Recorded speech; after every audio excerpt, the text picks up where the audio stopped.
నేపాల్లో డిజిటల్ విప్లవం ఒక్కసారిగా భగ్గుమంది. సోషల్ మీడియా నిషేధంపై యువత పెద్ద ఉద్యమమే నడిపించారు. పార్లమెంటు భవనం వద్ద భీకరంగా ఘర్షణ వాతావరణం ఏర్పడింది. సైన్యం కాల్పుల్లో 20 మంది చనిపోయారు. 400 మందికి పైగా తీవ్రంగా గాయాల పాలయ్యారు. నేపాల్ హోంమంత్రి రమేష్ లేఖక్ రాజీనామా చేయాల్సిన పరిస్థితి ఏర్పడింది. భారత్లో నేపాల్ సరిహద్దుల వద్ద హై అలర్ట్ కొనసాగుతోంది. సోషల్ మీడియా నిషేధాన్ని నేపాల్ ఎత్తేసింది. ఈ దెబ్బకి ఒకవైపు భావ ప్రకటన స్వేచ్ఛ, మరోవైపు శాంతి భద్రతలు, ఈ రెండింటి మధ్య జరిగిన తీవ్ర ఘర్షణ వల్ల నేపాల్ రక్తసిక్తమైంది. నెత్తురోడిన పరిస్థితి కనిపించింది. డిజిటల్ ప్రపంచంలో స్వేచ్ఛ కోసం యువత చేసిన పోరాటం తీవ్ర ఉద్రిక్తతలకు దారితీసింది. భావ ప్రకటన స్వేచ్ఛపై నేపాల్ ప్రభుత్వం విధించిన నిషేధం వందలు కాదు వేల మంది యువతను రోడ్ల మీదకి తీసుకొచ్చింది.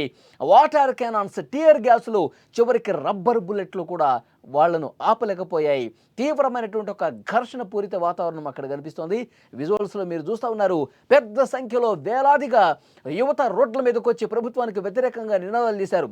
నేషనల్ సోషల్ మీడియా గైడ్లైన్స్ అనే బిల్లును ప్రభుత్వం తీసుకొచ్చినటువంటి నేపథ్యంలో ఈ బిల్లును తీవ్రంగా వ్యతిరేకిస్తూ రోడ్ల మీదకు వచ్చి ప్రభుత్వానికి వ్యతిరేకంగా నినాదాలు చేసిన పరిస్థితి. ఏ సోషల్ మీడియా ప్లాట్ఫామ్ అయినా సరే నేపాల్లో తమ కార్యాలయాన్ని ప్రారంభించాలి, అంతేకాకుండా ప్రభుత్వం నుంచి అనుమతి తీసుకోవాలి. నేపాల్లో తీసుకొచ్చినటువంటి బిల్లు ఉద్దేశం ఇది.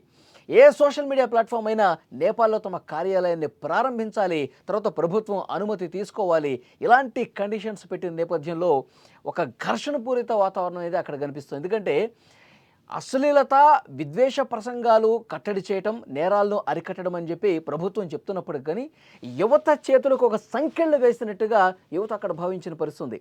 సోషల్ మీడియాను పూర్తిగా నిషేధం విధించిన నేపథ్యంలో ఒక్కసారిగా వేలాదిగా రోడ్ల మీదకి వచ్చి ఈ విధంగా ఆందోళన చేసిన పరిస్థితి.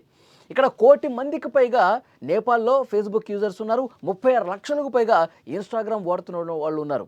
సో వాళ్ళందరికీ ఒక సమస్యగా మారిపోయింది.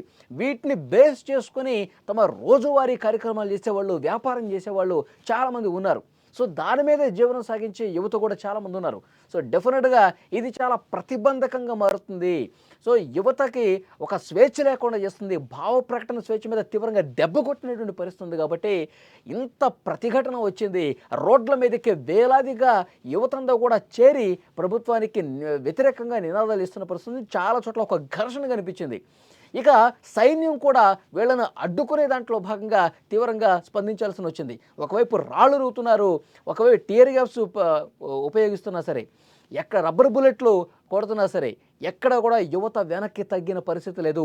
చూడండి, బ్యారికేడ్స్ పెట్టారు, వాళ్ళు ఆపే ప్రయత్నం చేస్తున్నారు. కానీ వేలాదిగా ఒక్కసారిగా రోడ్ల మీదకి రావడంతో సైన్యం కూడా చేతులు ఎత్తేసిన పరిస్థితి ఉంది. ఇక పరిస్థితి చేయి దాటిపోతుంది, శృతి మించుతుంది అన్న క్రమంలో ఒక్కసారిగా వాళ్ళు రబ్బర్ బుల్లెట్ల వర్షం కురిపించారు. హింసాత్మకంగా మారింది. 20 మంది చనిపోయారంటే నేపాల్లో పరిస్థితి ఎంత దారుణంగా ఉందో ఇక్కడ మనకు అర్థమవుతుంది. 20 మంది ఒకే రోజు ఈ ఘర్షణ వల్ల చనిపోయారంటే పరిస్థితి ఎంతటి హింసాత్మకం వైపు దారితీస్తుందో తెలుస్తుంది. నేపాల్ చరిత్రలోనే ఒక విషాద ఘటనగా మారిపోయింది. ప్రభుత్వానికి ఒక పెద్ద మచ్చ తీసుకొచ్చినటువంటి ఘటనగా దీన్ని చూస్తూ ఉన్నారు. ఈ బిల్లో భాగంగా నేపాల్ ప్రభుత్వం ఫేస్బుక్, ఎక్స్, యూట్యూబ్తో సహా 26 సోషల్ మీడియా ప్లాట్ఫామ్స్ను నిషేధించింది. యువత ఆగ్రహంతో ఒక్కసారిగా ఊగిపోయింది. దీనికి జన్ జెడ్ ఉద్యమం అని పేరు కూడా పెట్టుకున్నారు. ఈ ఉద్యమానికి మద్దతు క్రమక్రమంగా పెరుగుతూ వచ్చింది. నిన్న ఉదయం ఒక్కొక్కరుగా వీధుల్లోకి రావటం మొదలుపెట్టారు.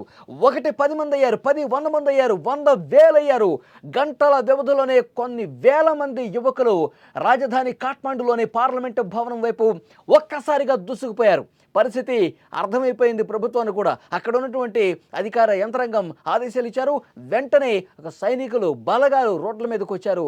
వాళ్ళని కట్టడి చేసే ప్రయత్నం చేశారు. కానీ కొద్దిమంది కనిపించినటువంటి ఆ యువత క్రమక్రమంగా పెరిగిపోయారు. ఒకళ్ళని చూసి ఒకళ్ళు, ఇంకొకళ్ళని చూసి ఇంకొకళ్ళు, అట్లా రోడ్ల మీదకి భారీగా వచ్చేసరికి కంట్రోల్ చేయలేనటువంటి పరిస్థితి ఏర్పడింది. ఈ నేపథ్యంలోనే అక్కడ తీవ్రమైనటువంటి ఘర్షణ ఏర్పడింది. రాళ్ళు రువ్వుతున్నారు. ఏ విధంగా చెట్ల కొమ్మలు చేతికి ఏది దొరికితే అది తీసుకొని కొడతా ఉన్నారు. వాటర్ బాటిల్స్తో కొడుతున్నటువంటి పరిస్థితి ఉంది. సో ఇంత పెద్ద సంఖ్యలో యువత నుంచి స్పందన వస్తుందని చెప్పి ముందుగా ఊహించలా. దానికి తగ్గట్టుగానే అక్కడ కొంతమంది బలగాలు మోహరించినప్పటికీ, బ్యారికేడ్స్ పెట్టినప్పటికీ ఈ బాగా తోసుకుంటూ వస్తున్నారు చూడండి. ఎంత ఘర్షణ కనిపిస్తుంది అక్కడ.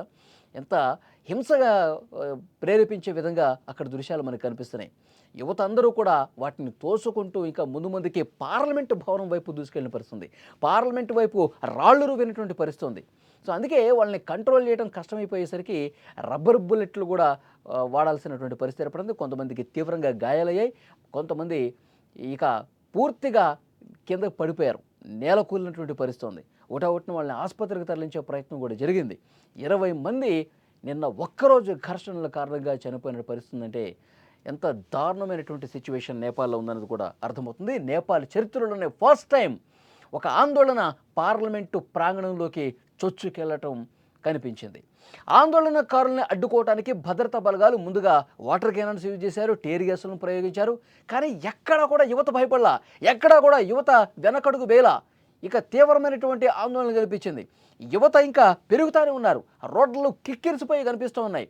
వారు కూడా తమ వద్ద ఉన్నటువంటి రాళ్ళు చెట్ల కొమ్మలతో దాడి చేసిన పరిస్థితి అదుపు తప్పిందని చెప్పి భద్రతా బలగాలు కూడా అర్థమైపోయింది. ఇక రబ్బర్ బుల్లెట్లు తీసుకొని ఇష్టం వచ్చినట్టుగా విచక్షణారహితంగా యువత మీద కాల్పులు జరిపారు. 12 ఏళ్ల బాలుడు సహా 20 మంది ప్రాణాలు కోల్పోయారంటే ఎంతటి ఒక హింసాత్మకమైనటువంటి వాతావరణం అక్కడ కనిపించింది అనేది కూడా అర్థమవుతుంది. 400 మంది ప్రజెంట్ ఆసుపత్రుల్లో ఉన్నారు. తీవ్ర గాయాలపై వాళ్ళు చికిత్స పొందుతూ ఉన్నటువంటి సిచ్యువేషన్ ఉంది. సుమారు 178 పోలీసులు కూడా తీవ్రంగా ఈ ఘర్షణలో గాయపడ్డటువంటి పరిస్థితి ఉంది. ఈ హింసాత్మక ఘటనతో పరిస్థితులు ఒక్కసారిగా మారిపోయింది. ఎందుకంటే ప్రజాప్రతినిధులు, అక్కడున్న పాలకులు కూడా చెమటలు పట్టించారు అక్కడ యువత. సోషల్ మీడియాను నిషేధించినటువంటి ప్రభుత్వం వాళ్ళ ఒత్తిడికి తలొగ్గింది. సరిగ్గా మధ్యాహ్నం 3:30 సోషల్ మీడియాను తిరిగి పునరుద్ధరిస్తున్నట్లు ఒక అధికారిక ప్రకటన వచ్చింది. అప్పటికే జరగాల్సిన నష్టం కూడా జరిగిపోయింది. నైతిక బాధ్యత వహిస్తూ ఈ ఘటనకు సంబంధించి నేపాల్ హోంమంత్రి రమేష్ లేఖకు తన పదవికి రాజీనామా చేశారంటే అక్కడ సిచ్యువేషన్ ఎంత బ్యాడ్గా ఉందో, తీసుకొచ్చినటువంటి ఒక బిల్లు, వాళ్ళు పెట్టినటువంటి ఆంక్షలు ఎంతటి హింసాత్మకమైనటువంటి ఘటనకి నేపాల్ చరిత్రలోనే ఒక మచ్చగా మిగిలిపోయినటువంటి ఘటనగా దీన్ని చూడాల్సిన అవసరం ఉంది. ప్రభుత్వం మీద ఒక బ్యాడ్ అయిపోయినటువంటి సిచ్యువేషన్ కనిపించింది. నేపాల్ చరిత్రలో పార్లమెంటు భవనం వైపు వేలాదిగా యువత తీసుకొచ్చి ఈ విధంగా ఆందోళన చేశారంటే చాలా పరిస్థితి భయానకంగా ఏ విధంగా ఉందో స్క్రీన్ మీద మీరు చూస్తూ ఉన్నారు. నేపాల్ సరిహద్దుల్లోని బీహార్లోని 7 జిల్లాల్లో కూడా హై అలర్ట్ ప్రకటించారు. మన దేశానికి సరిహద్దు ప్రాంతాలు ఏవైతే ఉన్నాయో, బీహార్కి సంబంధించిన కొన్ని జిల్లాలు ఏవైతే ఉన్నాయో అక్కడ ఒక హై అలర్ట్ ప్రకటించి ఎప్పటికప్పుడు పరిస్థితిని సమీక్షిస్తూ ఉన్నారు. నేపాల్ ప్రభుత్వం ఎట్టకేలకు తల వంచింది. సోషల్ మీడియా మీద నిషేధాన్ని ఎత్తేసింది. కేబినెట్ అత్యవసర సమావేశం అనంతరం కమ్యూనికేషన్, ఇన్ఫర్మేషన్ అండ్ బ్రాడ్కాస్టింగ్ మంత్రి పృథ్వీ సుబ్బగురంగ్ సోమవారం రాత్రి ఈ విషయాన్ని వెల్లడించారు. మొత్తం మీద ఒక చిన్న బిల్లుతో మొదలైనటువంటి ఈ వ్యవహారం తీవ్ర విషాదాన్ని మిగల్చడం అక్కడ అందరినీ కూడా ఆలోచనలో పడేసింది. అంటే ప్రజా వ్యతిరేకమైనటువంటి బిల్లు, యువతకి వ్యతిరేకంగా ఉన్నటువంటి ఒక నిర్ణయం తీసుకుంటే పరిస్థితులు ఏ స్థాయి వరకు వెళతాయి అన్నది కూడా యువత చేతికి సంకెళ్ళు వేసే ఒక బిల్లు తీసుకొచ్చి యువత ఆశల్ని పూర్తిగా నీరుగార్చే విధంగా ఒక బిల్లు తీసుకొస్తే పరిస్థితులు ఎంత దారుణంగా ఉంటాయి, ఎంత హింసాత్మకంగా పరిస్థితులు ఉంటాయి, ఎలాంటి ఒక ఘర్షణ వాతావరణం ఉంటుంది, ప్రభుత్వం ఏ విధంగా కదిలొచ్చే పరిస్థితి ఉంటుంది, కూసాలు కదిలిపోయే విధంగా యువత స్పందిస్తారు అనటానికి ఒక ప్రత్యక్ష నిదర్శనంగా నేపాల్లో ఉన్నటువంటి దృశ్యాలే అద్దం పడుతున్నాయి.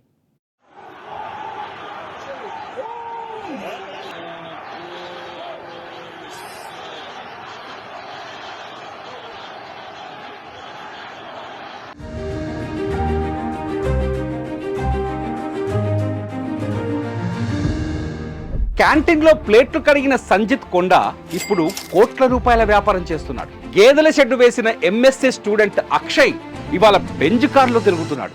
3 అడుగులు ఎత్తు కూడా లేని ఆర్తి డోగ్రి ఐఏఎస్ కొట్టి రాజస్థాన్నే వణికిస్తోంది. మహిళా పోలీసుకు భర్త సెల్యూట్ చేస్తే అవమానం అనుకొని ఐపీఎస్ చదివి మహారాష్ట్రలో అంబిక సూపర్ పోలీసుగా మారింది. వీళ్ళంతా మన చుట్టే ఉన్నారు, కానీ వీళ్ళ కథలే మనకు తెలియవు. కృషితో ఋషులుగా మారిన వీరి స్ఫూర్తినిచ్చే కథలు ఇప్పుడు మీరు సుమన్ టీవీ విజేతలు చూడండి. సక్సెస్ స్టోరీస్ కి care of address Suman TV విజేత.